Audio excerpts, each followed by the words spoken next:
बड़े साधक कैसे ही अच्छे भक्तिमान हो, कितना भी शक्तिशाली भक्तिमान हो,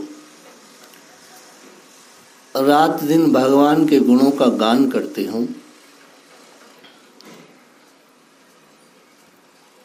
संसार के पापों को भी हरते हों, अर्थात प्रचार प्रसार भी करते हों, जब ध्यान आदि से हृदय परिपूर्ण हो, श्री हरि और संतों के स्वरूप को जानकर सच्चाई से उनकी सेवा और उनका आदर भी करते हों तथा उसमें सुख भी मानते हों, बहुत उन्हें रस आता हो सेवा में, जगत के मायिक प्रपंचों से बचे भी हों और प्रेम को ही मूल तत्व मानते हों, इतनी बड़ी बात। इतने पर भी भक्ति की आराधना कठिन है, ऐसा शास्त्रों ने कहा। इतना सब कुछ होके भी भक्ति की आराधना अशक्य है।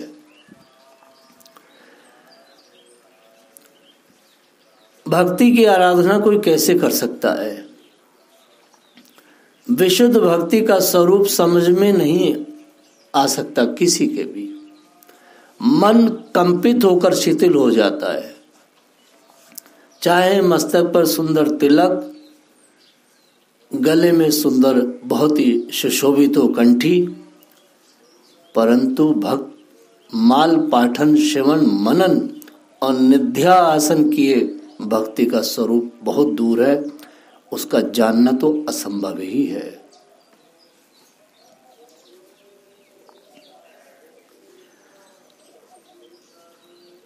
अब हम इसकी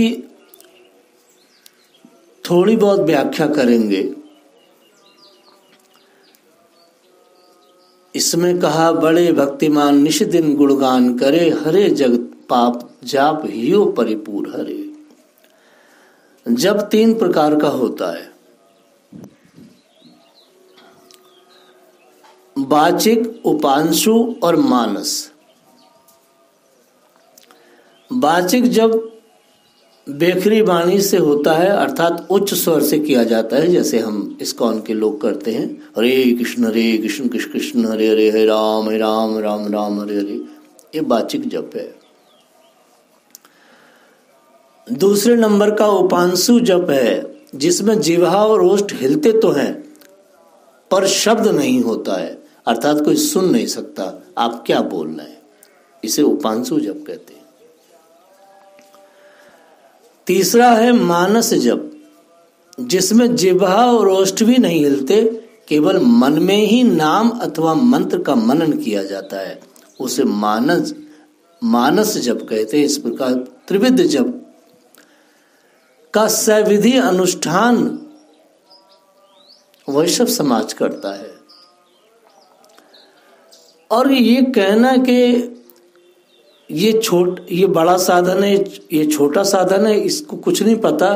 कई बार क्या होता है, बैखरी वाणी से भजन जप करने वाला भी भगवान को प्राप्त हो जाता है और मानसी वाला रह जाता है। कई बार उपांशु जप वाला भगवान का अनुभव कर लेता है। तो ये भगवान जिस पे रीझे, कैसे रीझे, ये उनकी बात है। अनिवर्चनीयम प्रेम स्वरूपम, ये सूत्र है। प्रकाशन्ते क्वापि पात्र है, कोई प्रेमी योगी ही इस चीज को प्राप्त कर सकता है, ऐसे नारद जी ने भक्ति सूत्र में कहा है। बिना भक्त चरित्र, बिना श्रवण मनन अनुशीलन किए, बिना सत्पुरुषों का सत्संग किए भक्ति का स्वरूप समझना कदापि असंभव है, एकदम असंभव। भगवान के नाम रूप लीला धाम में कैसे निष्ठा होनी चाहिए, संत सद्गुरुदेव में कैसा भाव रखना चाहिए, प्राणी मात्र से कैसा व्यवहार करना चाहिए, किस प्रकार जगत के प्रपंच के प्रति जागरूक होना चाहिए, भक्तों के चरित्र के माध्यम से इनका जैसा हृदय ग्राही वर्णन भक्तमाल जी में है, वैसा अत्यंत दुर्लभ और संसार में कहीं भी।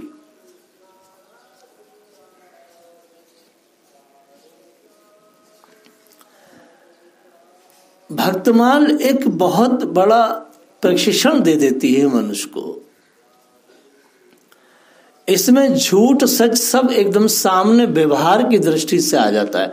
आपकी वाणी से कैसे शब्द निकले, आपका अचानक व्यवहार कैसा हो गया, आपका खान पान, आपका रहन सहन, आपका सोना बैठना, बोलना, सोचना, इन सब बातों से तत्काल भक्तमाल के नियमानुसार जीव का पता चल जाता है।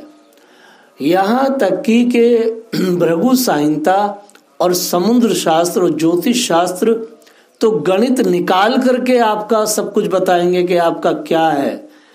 भक्तमाल का जो ज्ञानी है, जो तत्व ज्ञानी, जिसने भक्तमाल को अंगीकार कर लिया है, वह तो केवल आपके साथ थोड़ा सा भी 10-5 मिनट रह लेगा तो आपका पूर्व भविष्य वर्तमान सब उसके सामने आ जाएगा।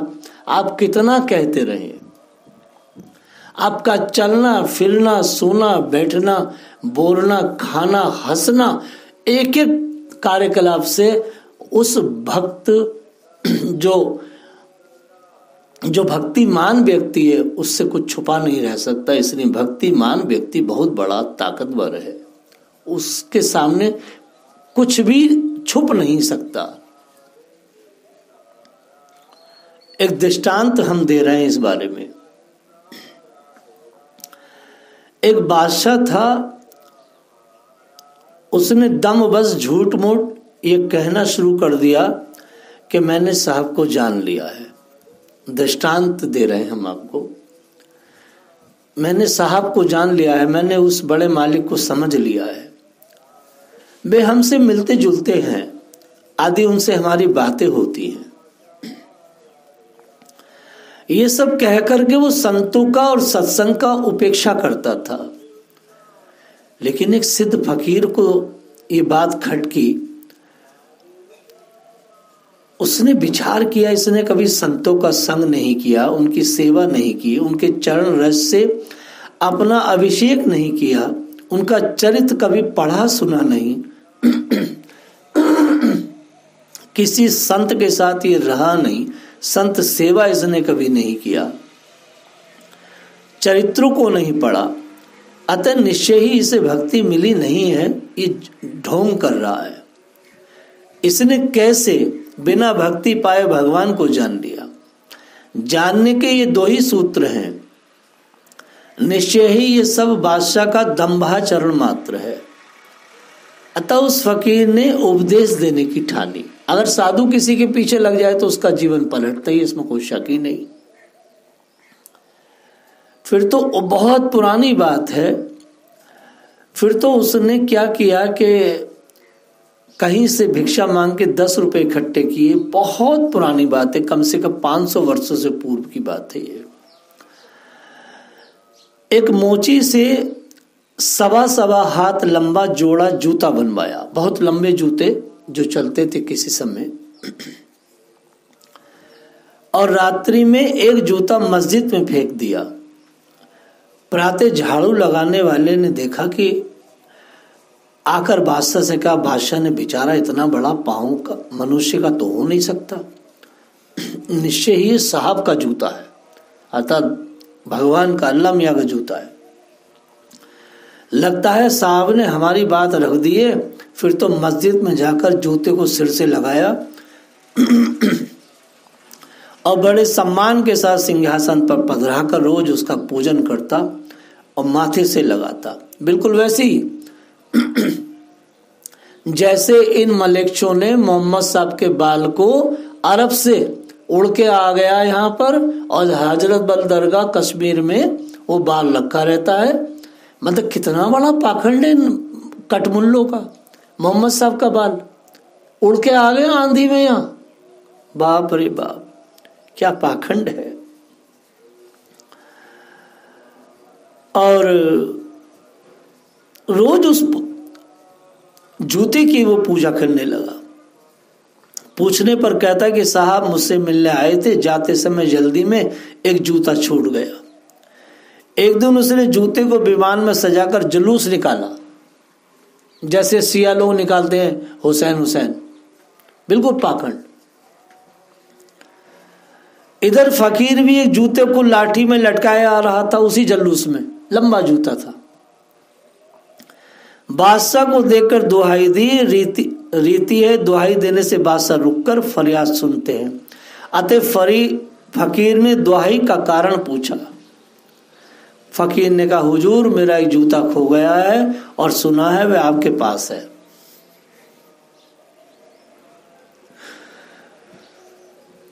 गरीब परवरदिगार मेरा जूता मिलना चाहिए। बादशाह ने आश्चर्यचकित होकर पूछा, क्या ये जूता आपका है? फकीर ने कहा, हाँ हुजूर ये जूता मेरा ही है। यदि विश्वास न हो तो मोची को बुलाकर पूछ लिया जाए। ऐसा ही किया गया। तब बादशाह ने बहुत लज्जित हुआ सारे समाज के सामने, और फकीर ने बहुत फटकारा। बादशाह चरणों में गिर पड़ा और साहब से मिलने का जो उपाय जो उसने ढोंग किया था वो उसका गलित हो गया, और फकीर के चरणों में पढ़कर उसने कहा, महाराज साहब से कैसे मिलना होगा, ये सच्चा रास्ता आप मुझे बताओ। तो भगवान से मिलने का बस यही ठिकाना है, सच्चे साधुओं का सच्ची भावना से सत्संग और उनकी सेवा। संपूर्ण भक्तमाल इसी पर आधारित है, सच्चे साधुओं की सेवा और उनके श्री मुख से भगवान की कथा। ये दो चीजों से परमात्मा से मिलन हो जाता है, भगवान से जो है लगन लग जाती है, भगवान पहचानने में आने लगते हैं, भगवान मस्तिष्क में आने लगते हैं, हृदय में आने लगते हैं। ये तो बात पक्की है। देखो सत्संग का रंग लगा था तभी तो यहाँ बैठ गए। अगर हमारे बाबा हमें सत्संग ना देते तो इतने बड़े कुटुंब कबीले में हम ही क्यों निकले? सत्संग का रस लग गया। भगवान जब एक बार बुद्धि में आ गए तो वो निकलने का नाम ही नहीं लेते। उसका एक दृष्टांत और दे रहे हैं। एक बार भगवान मन में और बुद्धि में आ जाए फिर निकल नहीं सकते, बिल्कुल नहीं निकल सकते। कैसे नहीं निकल सकते? उदाहरण दे रहे हैं। श्री गोपियां बेलवन में तप करने लगी। तप करते करते बहुत दिन हुए। नारद जी को पता चला कि श्री गोपियां बेलवन में तप कर रही हैं। तो बेलवन में तप कर रही हैं तो नारद जी ने कहा, गोपियों तुम्हें तो वह पुराण पुरुष स्वतः प्राप्त है, हमेशा प्राप्त है और तुम्हारे साथ है, तो तुम तप क्यों कर रही हो? श्री गोपियों ने जवाब दिया कि हम इसलिए तप कर रही हैं कि वह हमारे मस्तिष्क में, हमारे हृदय में, हमारे रग रग में समा गया है। उसके समाने के कारण हम जगत व्यवहार नहीं कर पा रही हैं। सो हमारा परिवार हमें हमेशा लताड़ता रहता है। जगत व्यवहार निभाने के लिए हम यहाँ इसलिए तप कर रही हैं ताकि वो हमारे मन और बुद्धि से निकल जाए। गोपियां तप कर रही हैं मन बुद्धि से भगवान निकल जाएं, और जगत तप कर रहा है कि मन बुद्धि में भगवान आ जाए। कितनी बड़ी बात है। भगवान स्वयं कहते हैं, भगवान ने पूतना का वध करते हुए कहा, जब पूतने का छोड़ दे, तो छोटा सा बच्चा था। भगवान मात्र 6 महीने के पूतना से कहते हैं, मौसी जिसको मैं एक बार पकड़ लेता हूं उसे मैं कभी नहीं छोड़ता। अब मैं नहीं छोड़ सकता आपको, कैसे भटकने के लिए छोड़ दूं आपको? बड़ी मुश्किल से तो आपके हृदय में और मस्तिष्क में मेरा स्थान बना है। अब मैं आपको इस संसार में भटकने नहीं दूंगा। भगवान की कितनी बड़ी दया है। तो सत्संग और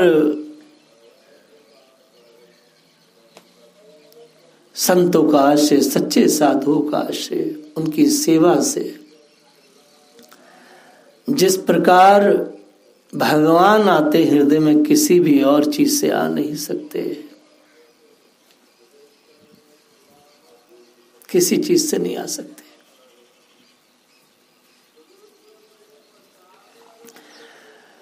सत्संग क्या करता है? देखो, सत्संग मनुष्य को देता क्या है, इसके लिए एक बहुत सुंदर कथा हम बोल रहे हैं। एक दृष्टांत आता है, एक राजा का पुत्र था। एक राजा का इकलौता पुत्र, एकदम बड़ा सुंदर अबोध सा बालक, बड़ा प्यारा सलोना सा बालक राजा का बेटा था। तो वस्त्र आभूषण बहुत सारे धारण करके रखता था, छोटा सा बच्चा। एक बार उस अबोध बालक को चोर लोभ के कारण चुराकर जंगल में ले गए। उसके बहुमूल्य वस्त्र और आभूषण तो ले ही लिए, और उसे बहलाकर अपने पास भी रख लिया। मतलब बच्चे को चुराया तो उसके सब कुछ तो ले लिया, उसे बहला के पुचकार करके उस बालक को भी अपने पास रख लिया। किन्होंने? उन भीलों ने, उन चोरों ने। अबोध बालक कालांतर में अपनी निजी माता पिता को भूलकर उन चोरों को ही अपना माता पिता मानने लगा।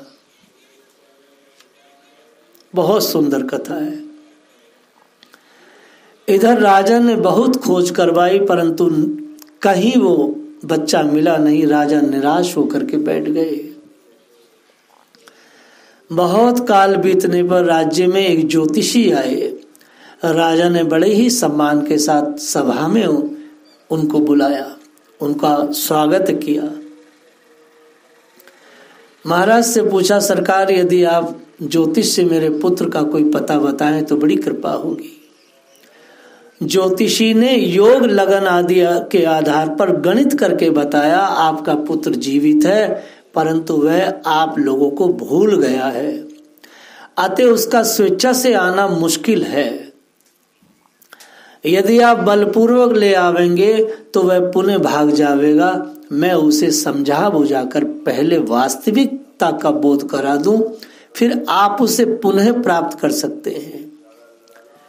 राजा रानी ज्योतिषी के चरणों में पड़ गए, क्योंकि ये बहुत बड़ा चमत्कार हुआ था।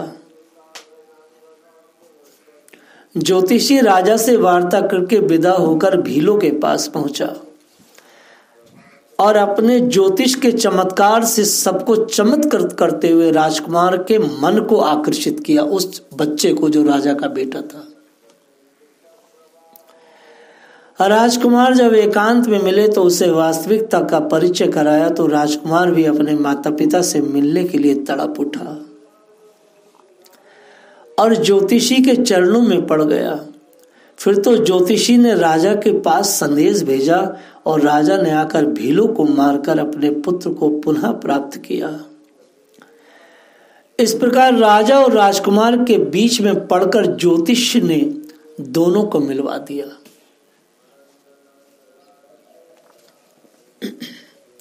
यह दृष्टांत क्या है? यह दृष्टांत में ब्रह्म ही राजा है। जो राजा से मिलवाया वो कौन है? वह है परमात्मा श्री कृष्ण है। जीव ही राजकुमार है और सद्गुण ही आभूषण है। ये सद्गुण माया चुरा लेती है, बुरे लोग चुरा लेते हैं मनुष्य के। भीलों ने उसके सद्गुण चुरा लिए, अर्थात आभूषण चुरा लिए। क्राम क्रोध लोभ आदि चोर हैं, आचार्य ही ज्योतिषी है। जैसे राजपुत्र भीलों में पड़कर राजा को अर्थात अपने वास्तविक माता पिता को भूल गया था, वैसे ही हम सब इस माया में पड़कर भगवान को भूल गए हैं। जैसे ज्योतिषी ने राजपुत्र को उसका एवं उसके पिता का परिचय बताया और मिलाया, वैसे ही सद्गुरुजन आचार्यगण जीव को आत्म स्वरूप एवं परमात्मा स्वरूप परिचय कराकर भगवान से, उनके सच्चे माता पिता से उन्हें मिलवा देते हैं। ये सत्संग का और श्रेष्ठ गुरुजनों का कार्य है। इस दृष्टांत में ईश्वर और जीव, भक्त और भगवान के मध्य आचार्य का होना दर्शाया गया है। वास्तव में अगर आचार्य गण न हो, अगर गुरुजन न हो, सत्संग न हो, तो कोई भी मनुष्य अपने सच्चे माता पिता को न कभी खोज सकता है, न उन्हें चुन सकता है, न उनके पास जा सकता है। इसलिए गुरुजनों की बहुत बड़ी कृपा हम सब पर है। जय श्री राधे।